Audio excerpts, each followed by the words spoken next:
자, 얘들아, 수업하자. 오늘 수업은 블랙라벨 중학수학 공식집에서 저번 시간에 이어 저번 시간에 1차 방정식 얘기했잖아. 이제는 1차 방정식의 활용에 대해서 이야기할 거야. 활용이라고 하면 너희들이 대부분 애들이 싫어하는 길다란 문장으로 나오는 수식이 별로 없고 문장으로 나와 있는 걸 보고 너희가 그걸 수식으로 세워서 풀어야 하는 것들 굉장히 싫어하죠. 한번 해보자. 1차 방정식 활용 그랬어. 문제의 뜻을 파악하고 구하려고 하는 것을 미지수 x로 놓는다. 지금 선생님은 수학 선생님이지만 항상 너희한테 수학 문제 풀기 앞서 제일 중요하다고 하는 게 문해력 계속 얘기하잖아. 책 읽어라 그러면 글자만 읽잖아. 근데 책 읽는 걸 습관 들여야 되는 게 텍스트를 읽고 내 머릿속으로 상상도 하고 줄글을 읽으면서 이게 왜 그렇지 하고 그 생각하는 과정을 만들어 주니까 우리가 항상 읽는 것에 대해 선생님이 그렇게 강조하는 건데 꼰대의 잔소리 같이 들릴 거야. 자, 이렇게 활용 문제 풀 때는 먼저 문제를 읽을 때 아무 영혼 없이 읽으면 안 돼. 여기서 무엇을 알려주고 있는지 정신 바짝 차리고 읽어. 자, 두 번째, 문제의 뜻에 따라서 방정식을 만든다. 그리고 방정식을 푼다. 그리고 구한 해가 문제의 뜻에 맞는지 확인한다. 이렇게만 써놓으면 되게 쉬워 보이는 것 같잖아. 그치? 자, 수에 대한 문제, 이거는 이제 유형별로 아마 묶어놓은 것들인 것 같아. 어떤 수에 관한 문제를 낼 거래. 그렇다면 어떤 수를 물어볼 거니까 그 물어보는 걸 x로 놓고 x에 관한 방정식을 세운다. 자, 연속하는 수에 관한, 자, 연속하는 수. 연속하는 세 자연수야.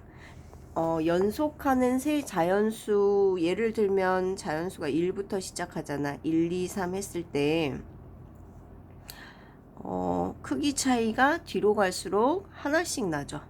그러니까 연속하는 수 나라 그러면 앞에 거를 x, 뒤에 걸 x 플러스 1, 그 뒤에 거를 x에 비교하면 이만큼이 커진 거니까 x 플러스 2 이렇게 놓고 식을 세워도 되고요. 또 다른 요령으로는 가운데 수를 x로 놓고 앞에 수를 걔보다 하나 적은 x-1, 뒤에 수를 x 플러스 1 이렇게 놓고 푸는 것도 또 다른 요령이야. 두 번째 거를 선생님들이 많이 권장하는 이유는 얘네들을 계산하다 보면 플러스 1 마이너스 1이 빨리 없어져 가지고 계산이 좀 더 간결하게 되는 거. 그런데 중요한 건 봐, 똑같은 문제를 읽고 미지수를 이렇게 잡는지 이렇게 잡을지 사람에 따라 다르겠잖아. 아무 생각 없이 구해놓은 x값을 답으로 쓰기 없기. 자, 내가 제일 앞에 수를 x로 놓았다.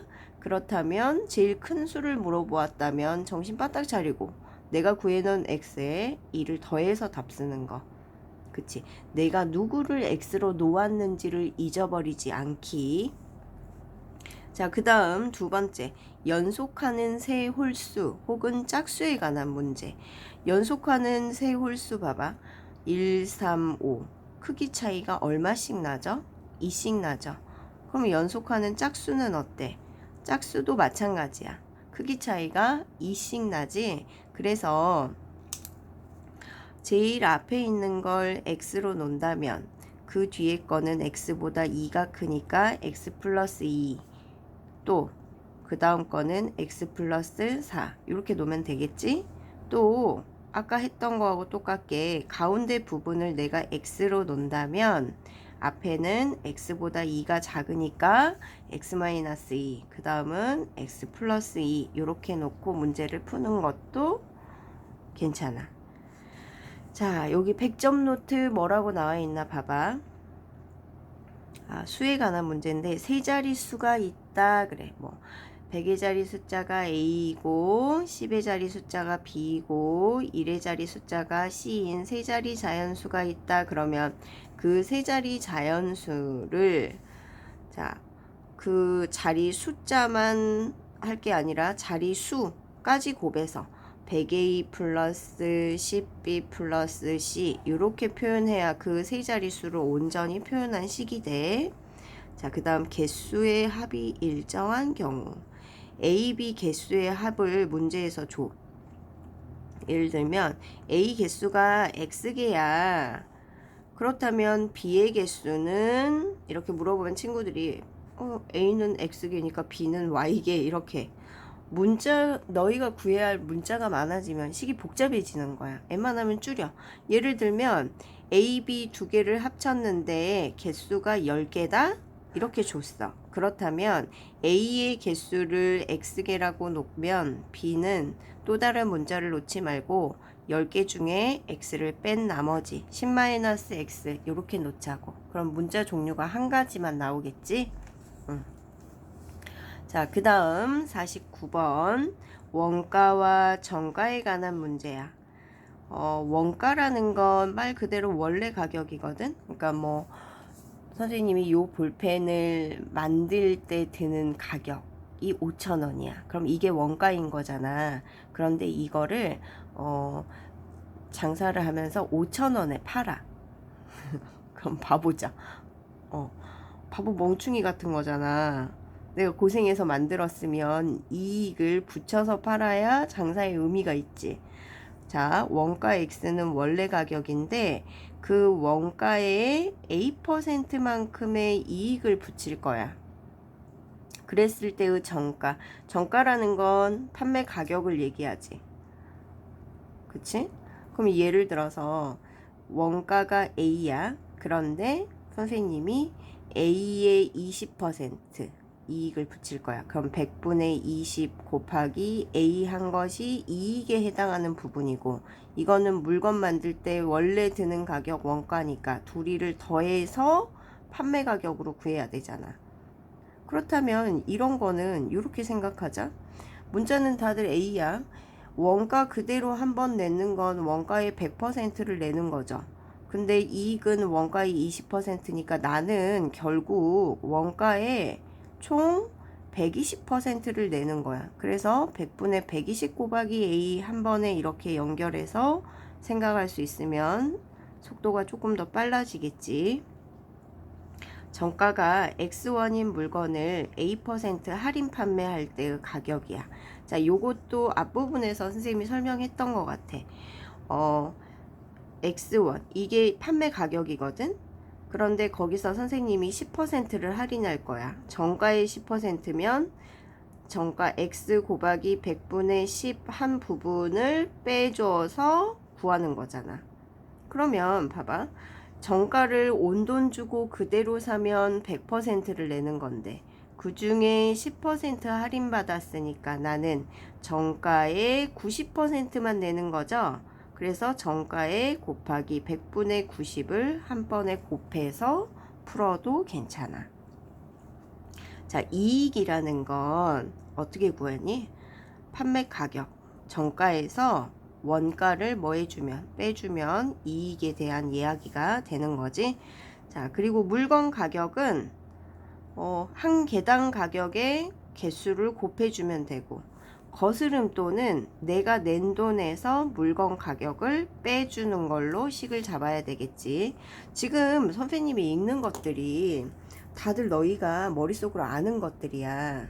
그런데 이걸 문제로 나왔을 때 식으로 세울 수 있어야 되니까 알고 있어도 마음속으로 더 단단히 기억을 해야 식 세우는 게 좀 더 수월해. 그 다음 늘 강조해도 부족함이 없는 거속시 이거는 3인방이라고 그랬죠. 선생님이 거리만 곱하기로 선생님 배울 땐 거지, 속은, 시커매 이렇게 배웠다고 그랬잖아. 거리는 속력 곱하기 시간. 그리고 속력하고 시간은 둘 다 나누기거든. 분수로 표현할 거야. 그런데 분자는 둘 다 항상 거리야. 그러면 나머지 남아있는 애 집어넣으면 된다고 그랬지. 3개가 3인방이니까 그치? 하나 빠지는 애 집어넣으면 돼. 야물딱지게 외우고 있으세요.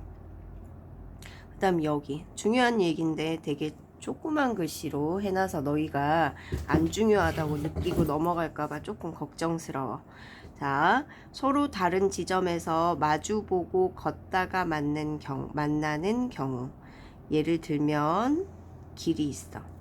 그런데 두 사람이 A라는 친구와 B라는 친구가 서로 마주보고 걸을 거야.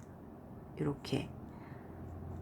똑같은 시간만큼 걷겠지. 요이 땅 해서 시간은 동일하겠죠. 근데 선생님이 그려놓은 화살표 보니까 B가 더 많이 왔지. 그 말은 B가 속력이 더 빠르겠다라는 걸 추정할 수 있겠죠. 이런 식의 문제가 나왔을 경우에는 식을 너희가 어떻게 잡으면 되겠니? 봐봐. A가 온 만큼 B가 온 만큼을 더하면 애초에 주어졌던 전체 거리가 되겠지. 그래서 이렇게 서로 다른 지점에서 마주보고 걷다가 만나는 경우는 A가 간 거리 플러스 B가 간 거리를 합치면 뭐가 되더라? 전체 거리가 되더라 라는 이 틀에 맞춰서 기본식 구해내는 거야. 자, 그 다음에 방금 선생님이 했던 건 일자 길 모양이었거든. 그런데 호수나 트랙으로 문제가 나오는 경우 많이 봤죠. 그치? 동그랗게 되는 경우. 길이 예를 들면 이렇게 돼 있어. 그래서 한 지점에서 또 A와 B가 갈 건데 서로 등지고 서가지고 서로 반대 방향으로 이렇게 가는 경우. 그랬을 때도 마찬가지로 얘들아, A가 간 거리, B가 간 거리를 더하면 호수 둘레의 길이와 어쩌더라, 같더라, 이렇게 풀어내면 돼. 그래서 여기 1번 봐봐. 반대 방향으로 도는 경우 X분 동안 이동한 거리의 합은 호수 둘레의 길이와 같다. 얘도 좀 이렇게 써놓으니까 잘 이해가 안 되지? A가 간 거리 플러스 B가 간 거리를 하면 뭐가 되더라? 호수 둘레가 되더라. 이렇게 풀 거야. 그 다음 여기 같은 방향으로 도는 거. 같은 방향으로 도는 거에 대해서 한번 생각해 봐. 호수가 있어. A가 있고 B가 있어. 그런데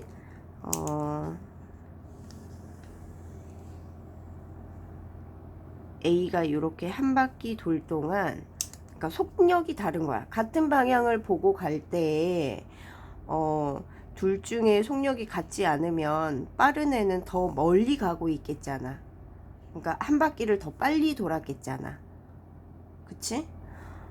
그러면 얘네들이, 하나는 속력이 빠른 애, 하나는 속력이 느린 애라고 하면 얘네들 풀 때는 어떻게 할 거냐면, 속력이 얘가 더 빨라. A가 더 빨라. A가 두 바퀴 가게 해. 두 바퀴 가고 빼기 B가 한 바퀴 돌았을 때 바퀴 차이잖아. 그러니 이게 호수 둘레 길이와 같다라고 놓고 풀 거야. 이거는 실제 이제 문제 보면서 선생님이랑 또 한번 해보자. 자, 100점 노트 단위, 여기 단위야, 단위. 그 활용 문제에서 먼저 눈으로 문제를 스캔할 때 그거는 좀 훈련이 돼 있어야 돼. 이걸 매번 강조하는데 훈련을 안 시켜놓고 하면 좀 사람이 느슨해져서 또 눈에 보이는 숫자대로 막 대입해서 풀거든. 킬로미터, 1킬로미터. 선생님이 K가 있던 단위가 K가 없어지면 K를 쓰는 획수 하나, 둘, 셋만큼 놀지 말고 동그라미 3개, 0 3개로 붙이라고 했지. 그래서 1km는 1000m다. 1kg은 그러면 1000g이다. 이런 식으로. 자, 그 다음에 1시간은 60분이고 1분을 시간으로 고칠 때 더 큰 단위로 변환하는 거죠. 그러면 1보다 훨씬 작게 나와야 되지. 60분의 1. 예를 들어서 25분이다. 얘를 시간으로 고치려면 전체 1시간은 60인데 그 중에 25 이렇게 하면 얘가 시간으로 변환이 되는 거야. 봐. 그 시간 변화는 이렇게 생각해도 된다. 예를 들면 시계가 한 바퀴를 돌아야 1시간이잖아, 얘들아. 그러면 15분 물어봤어. 15분이면 12부터 3까지. 어떻게 보면 원의 4분의 1에 해당하는 거죠. 그래서 전체 60 중에 15시간이야. 15분은 이렇게 해서 계산해 놓고 나면 결과적으로 4분의 1시간 이렇게 나오거든. 분수 개념으로 그렇게 생각해도 돼. 그러면 30분이면 이게 2칸이죠. 그치? 4분의 2고 다시 말하면 2분의 1시간이야. 뭐 이런 식으로 환산하는 것도 편한 방법 중에 하나입니다. 자, 그 다음에 또 선생님이 이 부분 저번에 문자와 식 부분 얘기할 때 했던 건데 또 나오지? 이거는 물어봐서 대답 못하면 100번 쓰기 하죠. 자, 농도 문제에서 선생님이 농도의 식으로 식 세워서 풀어야 되는 문제는 있다 없다? 거의 없다. 누구? 소금량식으로 문제 풀 거다. 그러니까 문제에서 소금의 양 구하세요 라는 말을 주지는 않아도 반드시 구해내어라. 농도, 아까 거리 속력 그런 문제 나올 때 거리 속력 시간이 3인방이듯이 농도 문제에서도 농도, 소금물, 소금 요거는 3인방이야 얘들아. 그래서 각각의 자리를 숫자가 됐건 문자가 됐건 다 구해놔야 돼. 눈으로 보이게. 그러면 길이 보인다. 자, 농도 공식부터 보자. 농도는 단위가 %였으니까 곱하기 100이 있었을 거고, 전체 소금물 중에 소금이 얼마 들어있냐 얘기니까 소금물 분의 소금 곱하기 100. 소금의 양은 100분의 농도 곱하기 소금물의 양. 자, 그리고 주의. 소금물에 물을 더 넣거나 소금물이 있는데 그냥 맹물을 넣을 거야. 그러면 소금의 양은 변화가 있어 없어? 없어요. 소금물에 물을 증발시켰어. 그러면 소금의 양은 변한다 안 변한다? 안 변한다. 이거 굉장히 당연한 얘기잖아. 근데 선생님 아들은 이걸 이해를 못했었어. 그 소금물을 증발시키면 소금도 날아간다고 생각했나봐. 그래가지고 그게 아니라고 설명하면서 굉장히 실랑이를 좀 했거든. 소금은 증발되지 않아. 물만 증발돼. 그러니까 맹물을 부어도 소금량은 변화 없고 물을 증발시켜도 소금량은 변화가 없단다. 자, 그 다음 일에 관한 문제 별표 하나 쳐놓읍시다. 어떤 일을 할 거야. 근데 그 일을 완성하는 거, 완결하는 걸 우리는 숫자 1로 표시한다는 걸 기억해야 풀 수 있는 문제야.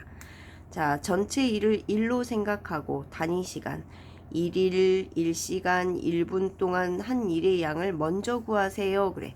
무슨 말이냐면 어떤 일을 마치는데 5일이 걸렸다? 그럼 뭔 말이야? 이게 일이야. 근데 그 일을 하는데 5일이 걸렸다. 그러면 하루 동안 한 일의 양은 1일 동안 한 일의 양은 얼마만큼이다. 5분의 1이더라 하고 구해내고 문제를 풀어야 돼. 자, 그 밑에 도형에 관한 문제입니다. 도형 넓이에 관한 건 지금 여기에 대표로 3개밖에 나오진 않았지만 도형이 이거밖에 있는 건 아니죠. 자, 직사각형 넓이는 가로 곱하기 세로, 삼각형 넓이는 2분의 1 곱하기 밑변 곱하기 높이. 자, 사다리꼴은 2분의 1 곱하기 윗변 더하기 아랫변 곱하기 높이. 자, 그 다음 여기 되게 중요한 말들을 깨알 같은 글씨로 해놨네. 시계에 관한 문제 풀 거거든. 너희들이 굉장히 많이 틀리는 문제 봐봐.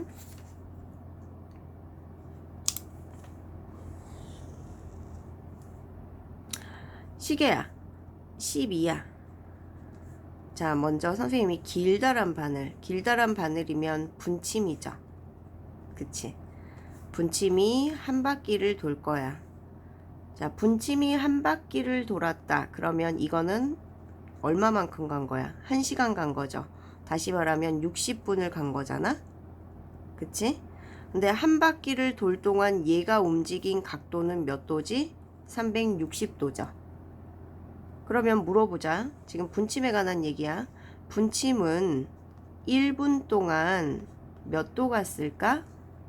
자, 60분 동안 360도 갔어. 근데 60분 말고 1분이 필요해. 나누기 60 했죠. 그럼 이 각도도 나누기 60 해보면 되죠.